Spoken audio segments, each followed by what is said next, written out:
Hello and welcome back to another video. My name is CJ the Populist New Yorker, and today we're going to be taking a look at a 2024 presidential matchup between former President Donald Trump and current President Joe Biden. So this prediction is on the premise that, I forgot to fill in Maine's first, that the election were to be held today. So this is not a projection for 2024, but rather if the election were held right now today. So I've already filled out all the what I believe to be the safe states for either candidates. These are the states that either Donald Trump or Joe Biden will win by 12 points or more. Some states that have already moved a bit more to the right are the state of Alaska. In 2020, Alaska went to Donald Trump by about 10 points.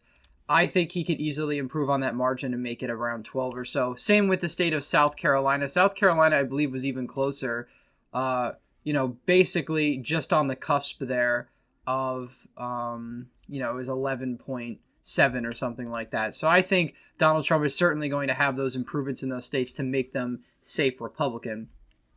So like always in these videos, we're going to start from the West Coast and move over to the East Coast, starting with the state of Nevada. We could just go back to the 2020 election in Nevada.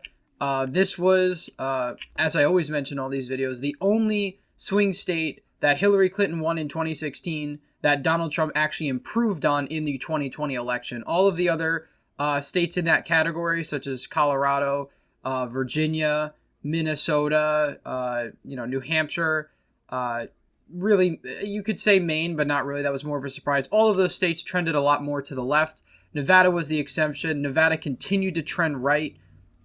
And as a result, Donald Trump only lost the state of Nevada by about 2.4%. So basically the same margin almost that he lost the state back in the 2016 election.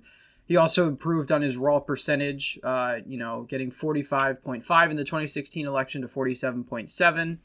And the state continues to trend more Republican. And what's significant about Nevada is that Clark County, the most populous county in Nevada, continues to trend red. We saw this in the 2016 election, with Clark County getting significantly redder, a county that went, almost 15 points for Obama back in the 2012 election to going to Hillary Clinton by just 11 points, and basically a almost similar margin.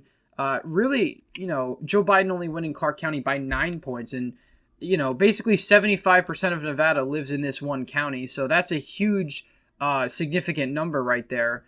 If we go back to 2012, of course, Nevada was a lot bluer than it is today.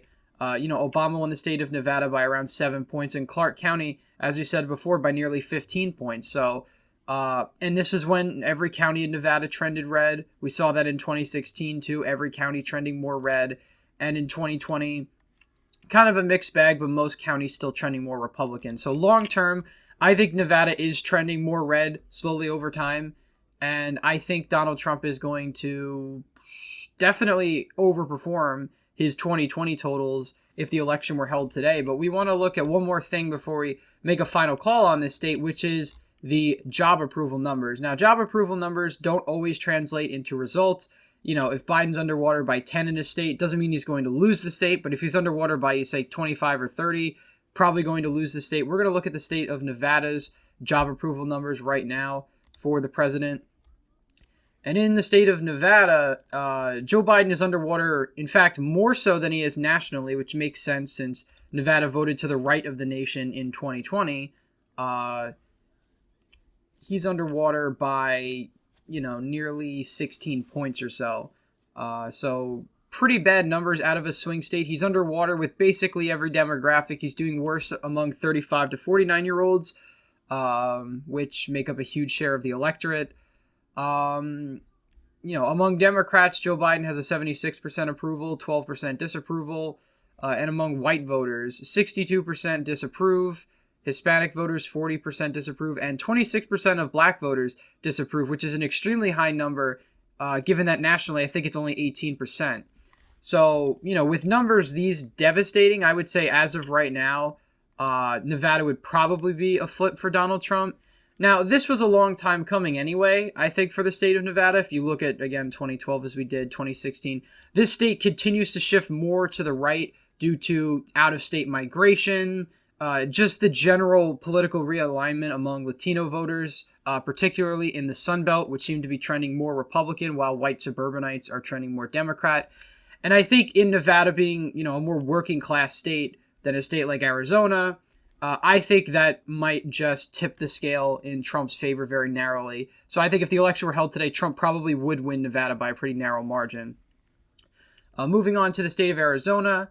Arizona was a state that Donald Trump lost by 0.3%. It was the first time Joe Biden was the first Democrat to win Arizona since the 1996 election.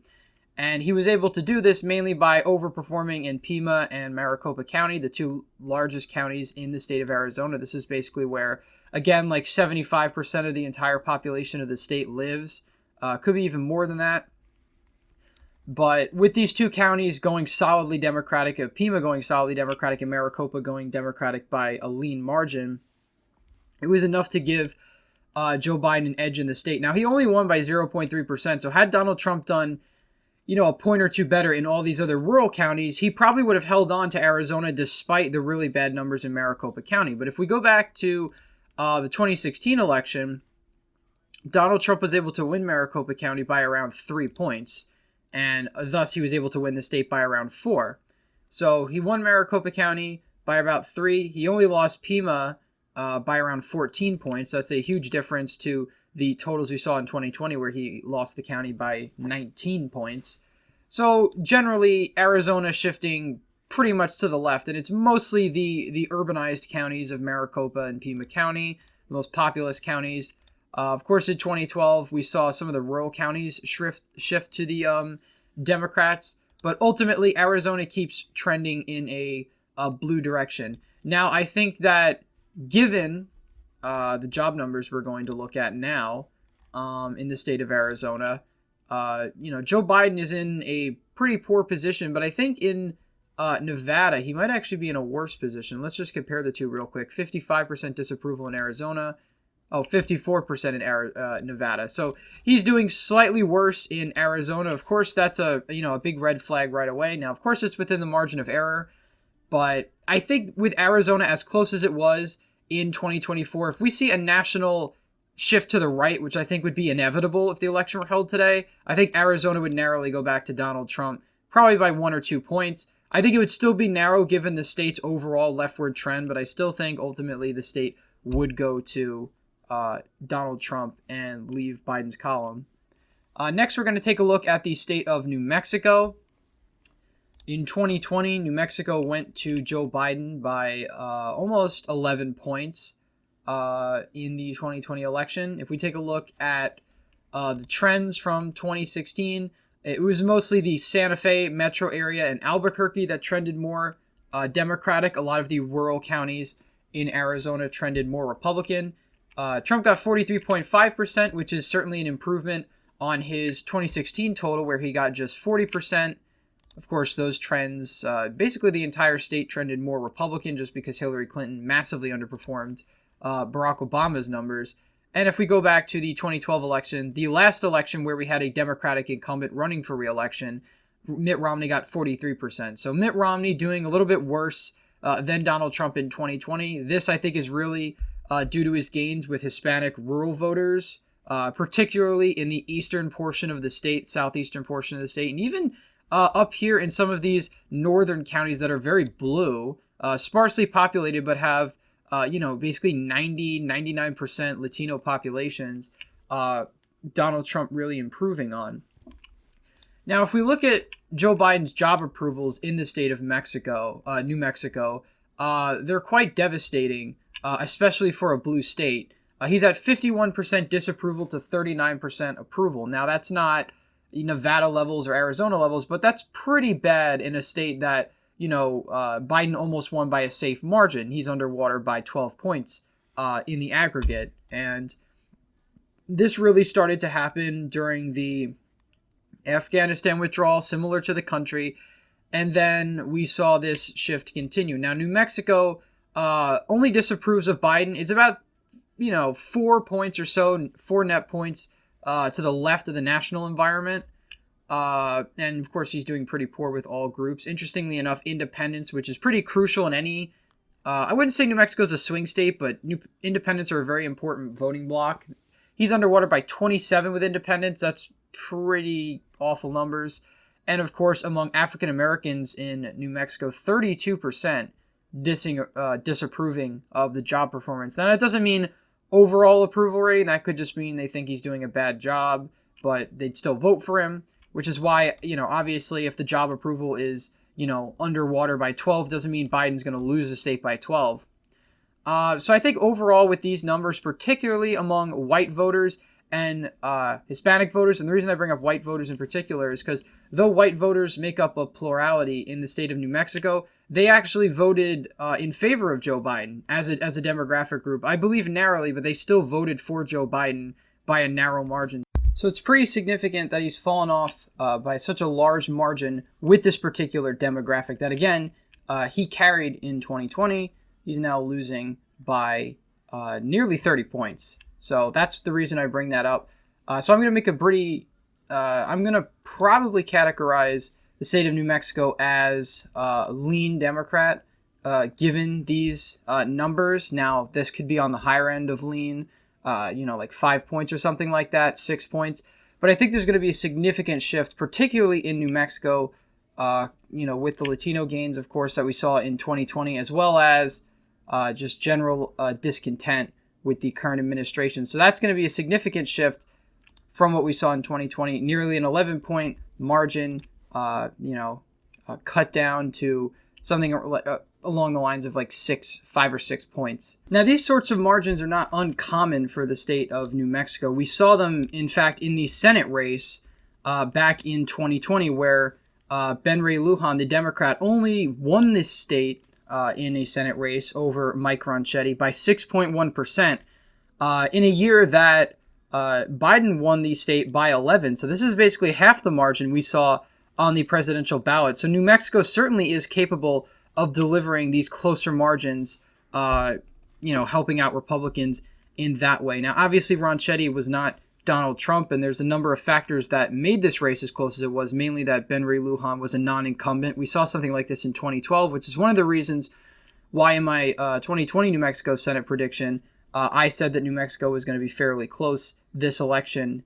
The Senate race was going to be somewhat close in that election, within the 5 to 7 point range, and I got that pretty much right.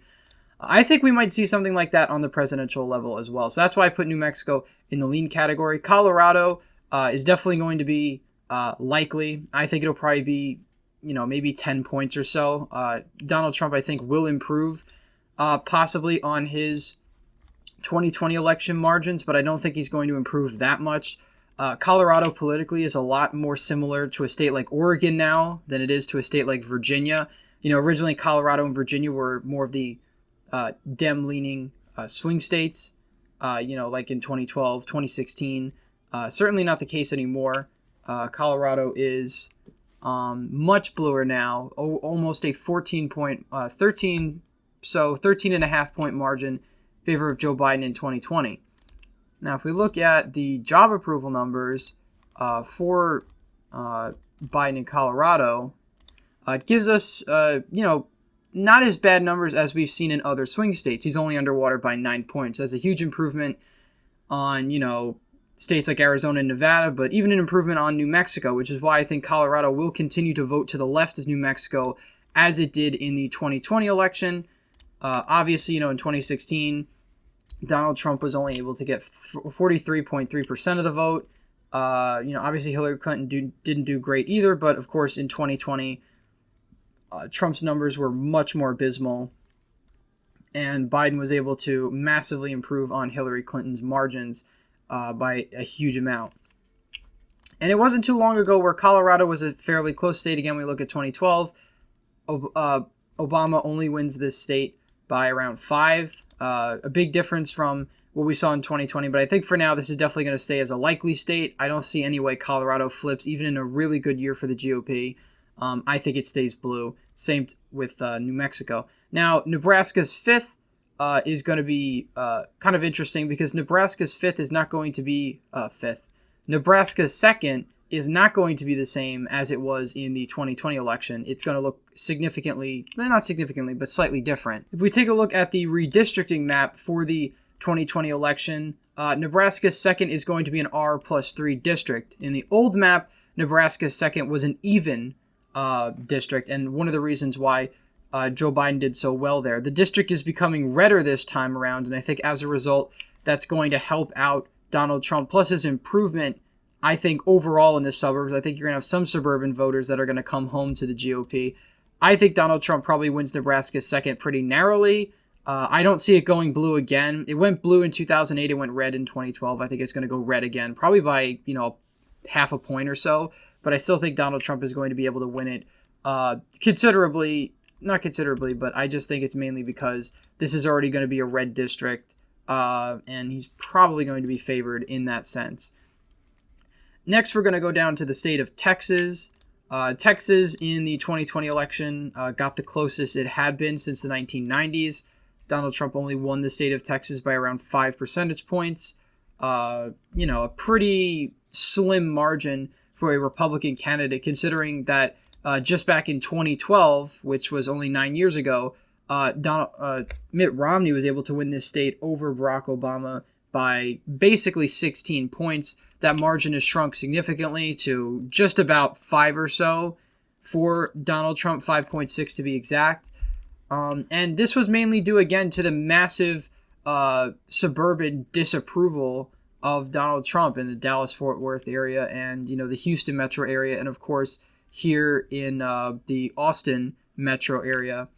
And, of course, that was counteracted, of course, by the huge shifts we saw in southern Texas.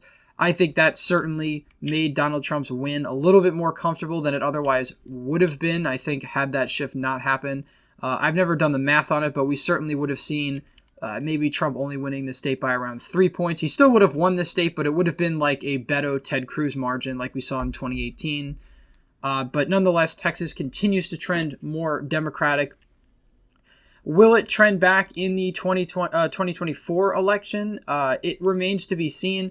I think it certainly will, and there's a one big reason why, and of course it is Biden's job approval. In the state of Texas, Biden's job approval is absolutely abysmal. It's 59% disapprove to just 31% approve if we're going to take. Now, obviously, I think civics actually leans a bit to the right in this sense, just in general. But no, Joe Biden is massively disapproved of in the state of Texas. I think part of that reason has to do with his stance on fossil fuels, which is a huge part of the Texas economy. Oil, natural gas, huge parts of Texas's economy. As well as just his general policy views, because there definitely were some suburban voters in Dallas-Fort Worth, the Austin area, that voted for Biden because he wasn't Trump, even if they didn't agree with him, Republicans for Biden and whatnot. But I think by 2024, and if the election were held today, I think a decent chunk of those voters would come home. I think Texas would still be a likely state for Donald Trump, but I think it would be a decently higher margin. Maybe, possibly it could get back to, I would think that Texas would go to Trump maybe by 7 or 8. But with those disapproval numbers, it could be even higher than that, and it could blow my expectations. We could see Texas going to Trump easily by 10 or 11 points, which would put it in the high likely category, which I guess is what we'll leave it at for now. Texas going by maybe 10 or so. So Donald Trump almost doubling his margins. And that's mainly due to the fact if we see the Hispanic rural counties in southern Texas continue to trend more Republican, and we see the Dallas-Fort Worth area and the Austin area as well as Houston kind of start to max out for Democrats and come home for the GOP. Next, we're going to look at the state of Minnesota. Minnesota was, seen as sort of a swing state in 2020. It turned out to be a state that Joe Biden won by about 7 points. So, a very disappointing result for the GOP. Donald Trump actually did hold some rallies in Minnesota, but mainly due to the Minneapolis metro area, he ultimately lost the state by about 7 points. So this is basically the same margin we saw in the 2012 election between Obama and Mitt Romney. So Joe Biden did a little bit worse than Obama, but still, for all the effort the GOP put in Minnesota in 2020, and they did put some, it was to no avail, and mainly probably due to COVID and, of course, the events that happened in Minnesota last year that really made the state not really popular for the GOP this time around. If we look at the trends, it's mainly just the Minneapolis metro area trending heavily toward the Democrats. Some rural areas trending more Republican, but overall a very mixed bag in the rural regions. Not the numbers Trump would need naturally to win the state. If we go back to 2016, though, Minnesota was one of the closer states in the 2016 election. Donald Trump only lost the state by 1.5 points. And, given that context, it certainly looked like Minnesota was winnable for the GOP in 2020 if you were to look back and say, Donald Trump could do better. Because in 2016, Trump didn't really put any resources into Minnesota, and he almost won the state, which really goes to show you where the rural sentiment was at the time. And we could see that in the shifts throughout the state. Of course, the only places that shifted left were the Minneapolis metro area. But if we saw sharper shifts in some of these rural counties, St. Louis County, these other areas, more Republican shifts there, we could have seen a Donald Trump victory in the state of Minnesota, which would have been really interesting. It would have been the first time a Republican won Minnesota since 1972.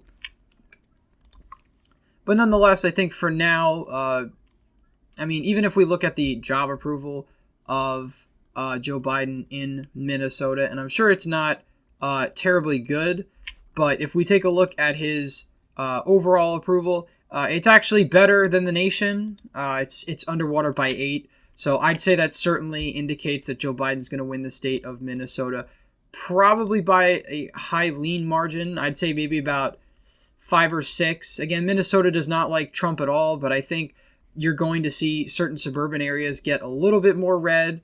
Anoka County, places like this around Minneapolis, and the rural areas continuing to trend more Republican, especially given that Biden's already been in office. He's not popular among rural white voters. So I think these areas are going to continue to trend more red. And as a result, Minnesota is going to shift about a point or two toward the Republicans, enough to put it into the lean category. Now, if we look at the state of Iowa, Joe Biden is not at all popular in Iowa.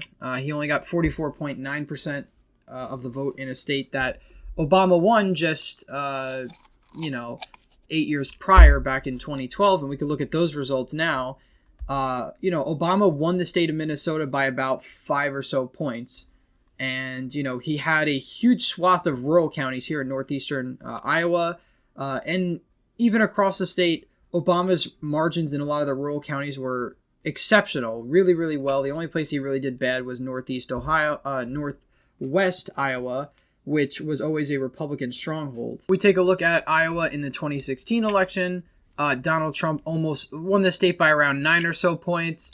2020, we saw a little bit narrower of a margin, but ultimately, Donald Trump winning the state by around 8.2. So it got a little bit bluer, but ultimately it was still very red. I think the trends in Iowa certainly indicate that the state is going to get redder. Will it be enough to make it a safe state?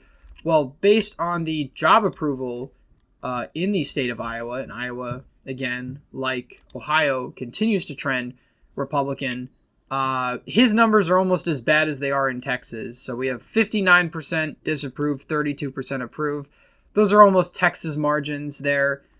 So if Iowa's going to vote similar to Texas, I would say that Iowa goes to Trump by probably about, I would say more on 11 points or so, but almost on the cusp of safe, just continuing this rightward trend we've been seeing in the state, in Iowa and Ohio and the Rust Belt in general.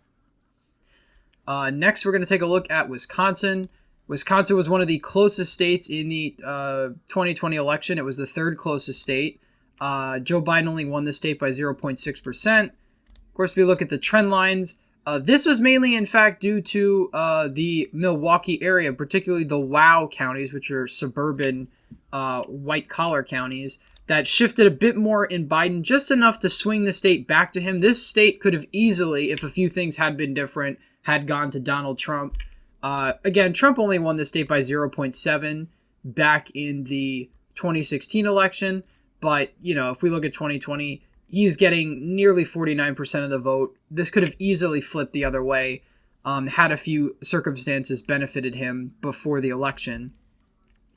Now, Wisconsin, overall, again, we look at 2012, Wisconsin, similar to Iowa, was about a 5 or 6 point margin, about a 6 point margin in favor of President Obama. You can see all the blue in these southwestern rural counties that really doesn't exist anymore. There's a couple of them still left, but a lot of them are going to the Republicans by, mid to high single digits, even double digits in some cases. So Wisconsin continuing its rightward trend. We look at Biden's job approval. Now, again, this is a state that Biden won by such a narrow margin last time. All these other states are shifting to the right. I don't doubt that for a second that Donald Trump wouldn't be able to win the state of Wisconsin again. Interestingly enough, Biden's job approval is not as bad as it could be in a state like Wisconsin. It seems to be narrowing up quite a bit. He's underwater by around 10 points, but I think given the national environment we're likely to see in 2024, if the election were held today, I think Donald Trump would carry the state of Wisconsin again. I still think it would be by a tilt margin. I think it would be narrow, but it could be around by 1.5 points, almost 2 points. But that's just enough to put it in the tilt Republican column. Moving east to the state of Michigan, if we take a look at the 2020 results in Michigan, Joe Biden won the state by nearly 3 points, about 2.8. He did so by actually flipping some ancestral Republican counties and doing really well in some of the, old-fashioned 1980s GOP counties, places like Ottawa County. He didn't flip it, but he did significantly better. Grand Rapids, Michigan flipped. This was a county that was red in the 2016 election. Donald Trump won this county by 3 points. Biden ends up winning this county by about 5. So huge shifts in favor of the 6, rather. Huge shifts in favor of the Democrats in the suburban counties, enough to make the margin about 2, almost 3 points for Joe Biden. Now, if we look at job approval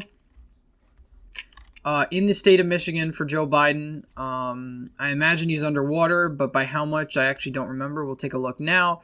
He's underwater by a pretty significant margin, more so than he is in Wisconsin. He's underwater by a large amount, about 15, 16 points underwater. That's about in line with the national environment, interestingly enough. And, not all of this hinges on job approval. We have long-term trends. Michigan is a state that's trended significantly to the right since the 2008 election. We went from a state that Obama won by 17 points in 2008, wins by 10 in 2012, to a state that Donald Trump wins by 0.3%. So I certainly think Michigan is going to trend further to the right. Will it be enough for Michigan to flip? I think it could very narrowly in this situation. I think Michigan could flip back if the election were held today. I think it would be super narrow like it was in 2016, but I think we would possibly see a flip back. Now, I could be wrong with that. It could really go either way, but I think as of right now, I think it'd be safe to say Michigan probably does flip, even if it is a bit narrowly. Next, we're going to take a look at Ohio. No shock, I'm going to give this state to Donald Trump, as we talked about. Similar to Iowa, Ohio has been trending heavily toward the Republicans. It actually got redder in 2020 than it did in 2016, mainly because we saw further trends to the right in northeastern Ohio, a place where Trump already did fairly better, in 2016 over Obama. Again, if we look at Obama was getting 60% in some of these northeastern Ohio counties, these manufacturing counties. 2016, that's all gone, and in 2020, that's just further eroded. Mahoning County was basically a plus 2 Trump county. This was a county that Obama, just 8 years prior, won by almost 30 points. Almost 30 points, 28 points. And this was a county that Donald Trump won by 2.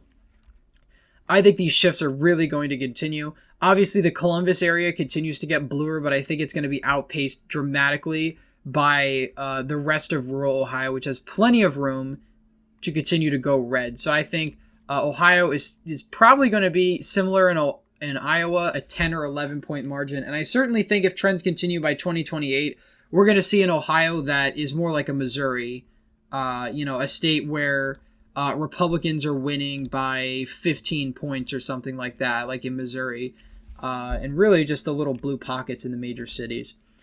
Moving up to the state of Maine, and we'll make our way down the eastern seaboard. Maine is a state where, back in 2020, we saw Biden win the state by 9 points rather. A big sigh of relief for Democrats, considering Maine got pretty close in the 2020 election, relatively speaking. Donald Trump only lost the state of Maine by about 3 points, 2.9%, thereabouts.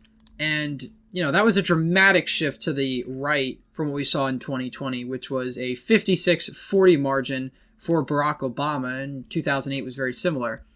So I think ultimately, Maine possibly trending to the right. We'll have to see about that. If we look at Biden's job approval in the state of Maine particularly, it really puts us at, if I could find Maine, I know where Maine is, it has to be right here. He's not doing too bad. He's only underwater by 4. So I think Maine probably going to stay likely Democrat. I really think that I really think that the 2016 election was more of an anomaly just because Hillary Clinton did so poor. Obviously, Donald Trump did much better than Mitt Romney, but Hillary Clinton just did so much worse than Obama that we saw the state as close as it was.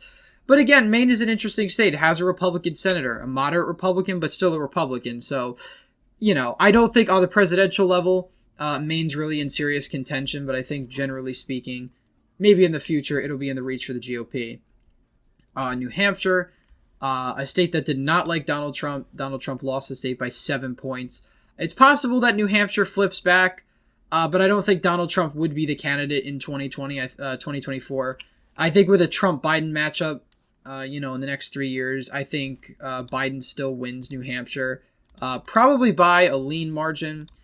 We could take a look at civics to look at Biden's job approval in the state of New Hampshire, but again, he's underwater by 7. This isn't really too bad compared to the other states we've seen. I think Biden's probably going to win this state by, 4 points maybe.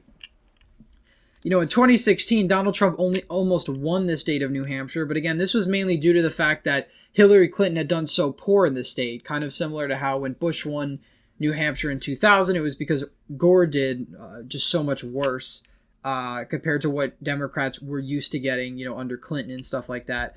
So Trump only lost the state by 0.3. Of course, now we go to a 7-point margin in New Hampshire. I think New Hampshire stays blue, no doubt about it. Moving down to the state of Pennsylvania, Pennsylvania went to Joe Biden by 1.2%. This was technically the state he was born in, not the state he grew up in. He grew up in Delaware, but he was born here in the state of Pennsylvania. Looking at the trends, of course, of Pennsylvania, it was really the Philadelphia collar counties and, of course, the northeastern shift to the left that ultimately lost Donald Trump the state, a state that he flipped back in 2016 for the first time since 1988 for a Republican. Bush Sr. was the last Republican to win this state. And, Trump was able to win places like Northampton County, Erie County. I point these counties out because these are the counties that he narrowly lost, and he narrowly lost PA. Northampton. These are like bellwether counties at this point for the state of Pennsylvania. More so Northampton County than Erie County, but still. Monroe County, he loses by, about 6 points. Lackawanna County, home to Scranton, he loses by about 8. So, again, these are counties that Trump was doing, he only lost Lackawanna by 3 in 2016. Monroe County, he only lost by less than a point. So these sort of like swing bellwether counties, these lean counties here in northeastern PA, Trump just did worse in them. Lost these counties. If we look at Biden's job approval in this state, 1.2% is a small margin of victory, no doubt, for a state of Pennsylvania. We could go back to Pennsylvania in 2012. This was a state Obama won by, 5 or 6 points back in 2012. We take a look at the job approval in Pennsylvania. It's worse than the nation, 54-38. Pretty poor numbers. Overall for Biden. I think that would be enough certainly to tip the scale in the other column. I think Donald Trump could win back the state of Pennsylvania pretty narrowly, like Michigan, like Wisconsin. I think Wisconsin would be the reddest of these states, followed by PA and Michigan. Moving down to the state of Virginia. Virginia, this year had flipped for the red for the first time since the 2009 elections. Glenn Youngkin was able to beat Terry McAuliffe here by 2 points, basically, in the governor's race.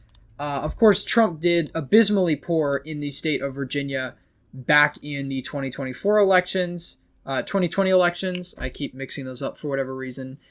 He lost the state by 10.1%. Given these sort of margins, the suburbs in particularly, Trump was obliterated. These were areas that Glenn Youngkin was able to recover in. Now, if we look at the overall job approval in the state of Virginia for Joe Biden, it's a little bit to the left of the nation, 52-38. But I think somebody like Donald Trump would do particularly poorly here in the state of Virginia. Donald Trump is the type of candidate that his ceiling seems to be like 44%. 44.4% in 2016, 44% in 2020. Trump is certainly the worst Republican to run in a state like Virginia, so I think Virginia would stay likely for Joe Biden. Even if voters in Virginia don't like Biden, it doesn't mean they like Trump anymore. So Virginia would still stay with Joe Biden, I think. Probably by around anywhere from 8 to like 11 points. I don't think Virginia would get bluer. I think 2020 seems to be the floor for Republicans in the state. But I think Donald Trump maybe would get 45%. It wouldn't be a massive improvement. Joe Biden would still win the state by like 9 points. Moving on down south to North Carolina. This is a state that Donald Trump won by 1.3%. In 2016, Donald Trump won the state of North Carolina by 3.6%. Both times failing to get over 50% of the vote. He almost did in 2020, but in 2016 he only got 49.8. So he got basically almost the same amount of vote share. Joe Biden increasing his vote share, moving the state about 2 points to the left.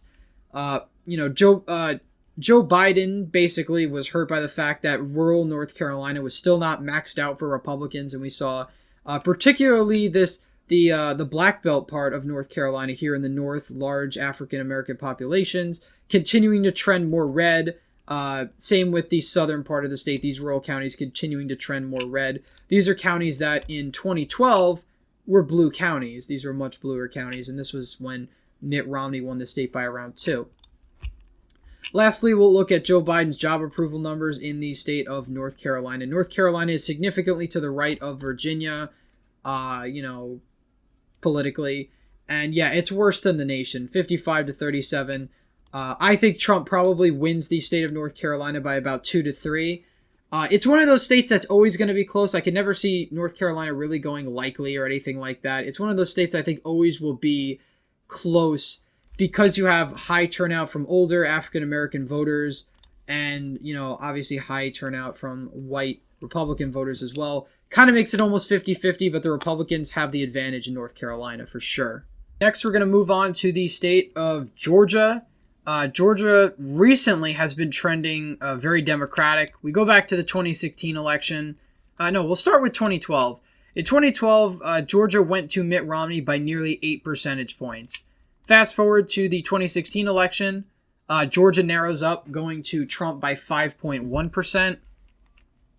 And finally, the 2020 election, where Joe Biden narrowly wins the state of Georgia by 0.2%. So huge shifts to the left in Georgia. And these shifts are happening particularly in the Atlanta metro area. In particular, if you just look at and northern Georgia, just huge margins, huge shifts in favor of the left, the Democratic Party in the Atlanta metro area, Atlanta, Cobb counties, Gwinnett counties, these suburban counties that were really anchors for the Republican Party. They flipped in 2016, and they got, basically safe Democratic in 2020. So these shifts, I think, will be very hard to reverse for anyone in the state of Georgia. Could Trump pull off a victory in Georgia with Biden's job approval numbers? Can he outpace the trends going on in Georgia? It's certainly possible. 0.2% is a very close margin. And it's not like just because a state trends to the left that it needs to keep continuing to trend to the left. Now, I think ultimately Georgia will be a state on par with Virginia very soon. But given Joe Biden's disapproval ratings, 58-32, similar to Texas, I think Georgia, it would probably be a tilt Donald Trump state, possibly even lean.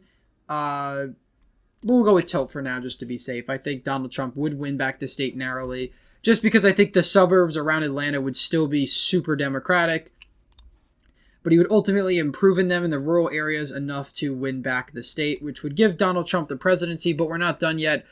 We have Florida to look at as our last state on the list. And Florida was a state that Donald Trump improved in by a pretty significant amount, mostly because of his huge improvement in Miami-Dade County, a county that he only lost by, 6 or 7 points. This is a county that back in 2016, Donald Trump lost by literally 30 points, just about. He got it down to single digits. And that's what swung the entire state so heavily toward the Republicans, even though places like Jacksonville were trending blue. The Tampa Bay area got a bit bluer. Orlando didn't matter. Miami-Dade and southern Florida was enough to swing the entire state to the point where Donald Trump was getting a commanding majority, 51.2% to 47.9%. In 2016, Donald Trump only won Florida by 1.2%. So pretty significant improvement there. We'll take a look at Biden's job approvals, but, given these results, you could probably guess where Florida is going to land in the 2024 election. Joe Biden is underwater in the state, 54 to 38. Florida is an interesting state because it tends to be, when it comes to approval ratings, it doesn't tend to swing as wildly as some of the other states like Texas or Georgia. But 54% disapproval, 38% approval in a swing state is abysmal. Florida is still a swing state, even if it does lean for the Republicans. But I think Donald Trump would still be able to capture this state, probably by a lean margin, maybe even higher, but I would say 5 or 6 points as of today. So certainly a significant improvement in basically all areas of the country. Donald Trump is improving off of his even 2016 margins, because he's winning Nevada in that category. But ultimately, this is what I think the election would look like if it were held today. Donald Trump, 313 electoral votes to Joe Biden's 225. Obviously, Biden could rebound in the future, and this prediction will be different. But I'll be doing predictions like this throughout the entire period until we wait till the 2024 election. So you're going to see more videos like this. I'll do other matchups with Kamala Harris, Ron DeSantis, etc., Pete Buttigieg, whatever, etc. We'll keep doing these presidential prediction videos. So please, if you made it through this entire video, thank you for watching. Of course, please leave a thumbs up if you enjoyed. Subscribe to the channel. Hit the bell notification so you don't miss any more videos I put out. And again, thank you all for watching. Check out some of the playlists I have linked at the end of this video. And of course, the video that's recommended there. Content I'm sure you'll enjoy if you enjoyed this video. Thanks again, and hope to see you in the next one.